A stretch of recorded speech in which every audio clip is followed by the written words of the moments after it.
Welcome to the Law Quadrangle at the University of Michigan. My name is Kristen Schleich. I'm a local architect here in Ann Arbor. I work at Hobbs & Black Associates. The Law Quad was built in 1924 all the way to 1933, and I'll give you a full tour today. The center grand entrance to the Law Quadrangle features arches that are almost 2 stories tall. Inside are 2 doors. These are the doors to legal research and the reading room. And the case here, you can see that the typical doorway is an oak door with coins of limestone on either side, and entablature also carved of limestone above. And the surrounding wall is granite. Looking at the arch itself, you can see motifs of thistles, for example, and roses. Of particular note in the center entrance are the atlas figures at the bottom of the corbels, the ribs. They feature the 6 past presidents who had served as the university presidents up until the time of construction. James B. Angel, Harry B. Hutchins, and Marion L. Burton face Henry P. Tappan, Erastus O. Haven, and Henry S. Fries. Also note the ribbed groin vaults as a main feature in this archway. The ribs are made of limestone. The granite infill panels fulfill the rest of the arch inside. And notice also the center rosettes at the head of the vaults. The William W. Cook Law Quadrangle is done in the style of collegiate Gothic or English Gothic, sometimes called perpendicular style for the form of the windows, although it's obviously revival since it has touches of classic, Baroque, and Renaissance styles. The materials are primarily granite, Indiana limestone, with slate roofs. Occasionally we'll see copper roofs at some of the towers as well. The overall size of the Law Quadrangle is 2 city blocks, or about 10 acres. Oakland Street used to run through to South University, about where the main entrance to the quadrangle is now. The Lawyers Club was built in 1924. The John P. Cook Residential Building was built in 1930. The Law Library, i.e. the Legal Research Building, was in 1931, and the Hutchins Hall was built in 1933. The only other addition to this complex was done in 1981, which was the Underground Law Library addition. The donor was William Wilson Cook, a U of M Law School alumnus who graduated in 1882, who had a legal practice in New York. He never visited the Law Quad in person, although he saw photographs. He died before the buildings were complete. He was born in Hillsdale, Michigan on the 16th of April in 1858, son of John Potter Cook, for whom the East Dormitory in the Quadrangle is named, and Martha Wolford Cook, for whom the Women's Dormitory further east on South University, which was built in 1915, was also named. He died in June of 1930, when the Law Quad was only half finished, of tuberculosis. Apparently, this tuberculosis was active from 1920 and prevented his traveling back to the actual site. When I was a student, I heard stories about how a single donor had given most of his estate to the University of Michigan, and he wanted it built in the style of the King's Cambridge College in the United Kingdom, and that for fear that it would not be exactly like the King's College, he never visited it. Obviously, that one's a myth. Although the donor did have very strict ideas in what he wanted to see in terms of the style, the towers, the materials, he did never see this building in person. He had his brother oversee part of the construction until his brother also passed away in the 1920s. The architects of the Law Quadrangle were a New York City firm by the name of York and Sawyer. Both Sawyer and York had worked for the firm of McKim, Mead & White, famous for their classic and monumental architecture. Edward York was the architect principally involved and had also passed away in 1928 before the entire complex was complete. As you come through the center entrance into the Law Quadrangle proper, you'll see the Lawyers Club, which is behind you, is the dormitory that fronts South University and runs all the way to State Street. At the end is the cloister portion, which is the northwest entrance. Behind that wall is the lounge of the Lawyers Club, where attorneys and students would meet and mingle. Going further south now to the left, you'll see the dining hall, which is the end of the Lawyers Club building proper. Behind the trees there is the Hutchins building, which we will explain later. But the centerpiece of it all is the Legal Research Building, which is the building that you face as you come through the center arch. Although it appears as 3 stories, behind there is a fantastic reading room, which again we'll see later. Panning more to the left, we're now facing almost east, is the John Cook dormitory. Facing almost south now, you can see the underground library addition just barely through the vegetation down there. Going to the left further, you're facing almost east, and that's the John P. Cook dormitory, named after the donor's father. The Lawyers Club was the first building completed out of the Law Quadrangle and opened in 1924. It runs 445 feet along South University and is generally about 3 stories high. It turns the corner at State Street and is 275 feet long, parallel to that street. It houses suites of rooms to accommodate almost 200 students. Together with the John Cook residential building, which is on the east side of the quadrangle, the total quadrangle can host 350 students. The Lawyers Club includes a dining hall, pictured here, as well as 8 guest rooms for visiting speakers, several common rooms, and a lounge created so that students can mingle with practicing attorneys and professors.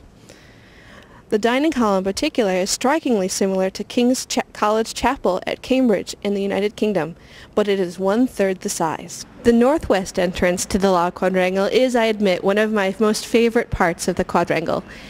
It features ribbed groin vaults at the beginning, just as with the other entrances, and has depicted as the atlas figure some of the professions, such as medicine. But further on, we reach the cloister, which is a unique space. It's outdoor but sheltered. It has Doric columns and round arches in the classical style rather than Gothic as the rest of the quadrangle.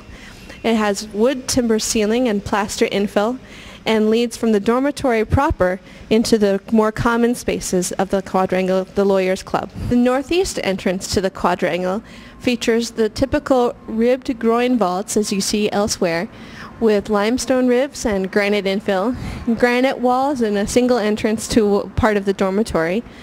It also features some fabulous atlas sculptures at the bottom of the ribs. In particular, it features professions such as one representing architecture, engineering, but also the seasons and sports that would be played during those seasons, such as football and tennis. You can look for Old Man Winter as well. This is the Law Library of the University of Michigan Law Quadrangle. Legally, it's called the William W. Cook Legal Research Building. It was finished in 1931. While the elevation is about 3 stories, inside is one immense room that's the reading room. Outside you can see the particulars of the style of collegiate Gothic. In particular, you can see the perpendicular style of windows, which have long bases with delicate narrow tracery at the top. All of the windows are done with limestone and grayed glass infill. Now we are in the interior of the reading room of the Law Library at the University of Michigan Law Quadrangle.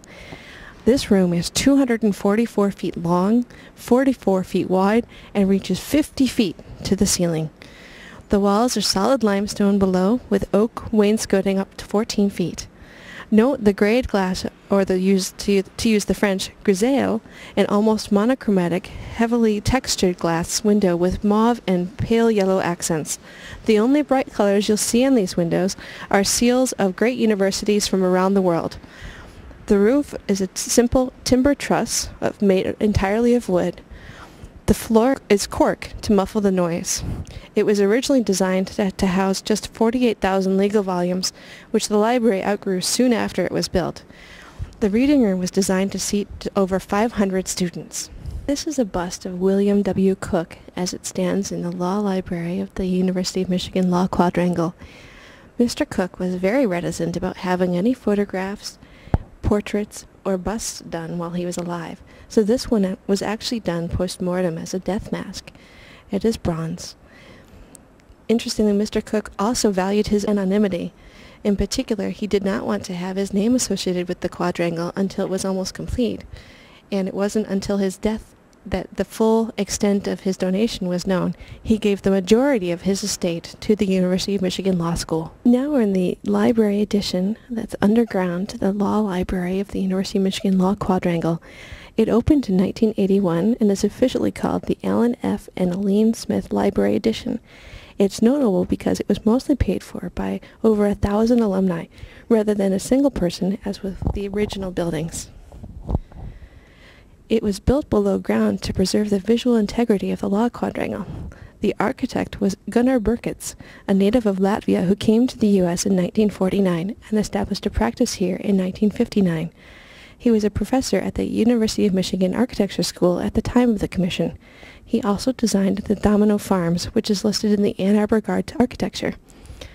The addition is 77,000 square feet and houses another 180,000 books in the finished spaces, with space for a further 200,000 to 300,000 volumes in storage.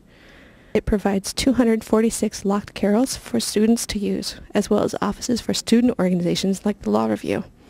It now includes the Jackie Eyre Rare Book Room, which opened in 1996 and contains more than 20,000 rare books and manuscripts. This is a view from a terrace on the Legal Research Building looking down at the moat that surrounds it. That's actually the underground library. You can see here the light well that provides light to the underground library and how it's completely submerged beneath the far southeast quadrangle. You can also see the heating element at the bottom so that when it snows, because this is after all Michigan, that the heat will dissipate the snow and simply drain away and that moat will remain clear. We are now at the southeast corner of the Law Quadrangle looking at the Legal Research Building to the right. The stacks are to the left. The stack section of the library was built along with the original Legal Research Building, but only for the first 6 stories. But since the library quickly outgrew even that space, another 4 stories were added in the 1950s, hence the aluminum panels that you see at the top. What's interesting is that while the stacks are 10 stories, the floor-to-floor heights are very low, which means that they are still about equal in height to the 3-story Legal Research Building on the right. In the towers of the Legal Research Building are offices for the various centers that are part of the law school, and you can also just see at the bottom of the screen the handrail that marks the moat or the light well of the underground law library. An interesting note about the stacks is that together with the addition and the original, they hold about 350,000 volumes all on their own. We're now at the corner of State Street and Monroe, which is the furthest west and south portion of the Law Quad. We're standing outside Hutchins Hall, which is named for Harry B. Hutchins, Dean of the Law School from 1895 to 1910 and President of the University of Michigan from 1909 to 1920. It's 4 stories and contains lecture and seminar rooms for students as well as faculty and administration offices. Thank you for joining us on our tour of the University of Michigan Law School Law Quadrangle, containing the Law Club and the Research Building. We hope that you've enjoyed your tour. Please go to the website for more information on other buildings that are included in our Guide to Architecture. We'd also like to thank the University of Michigan Law School staff for allowing us in the interior of these buildings and for all their help.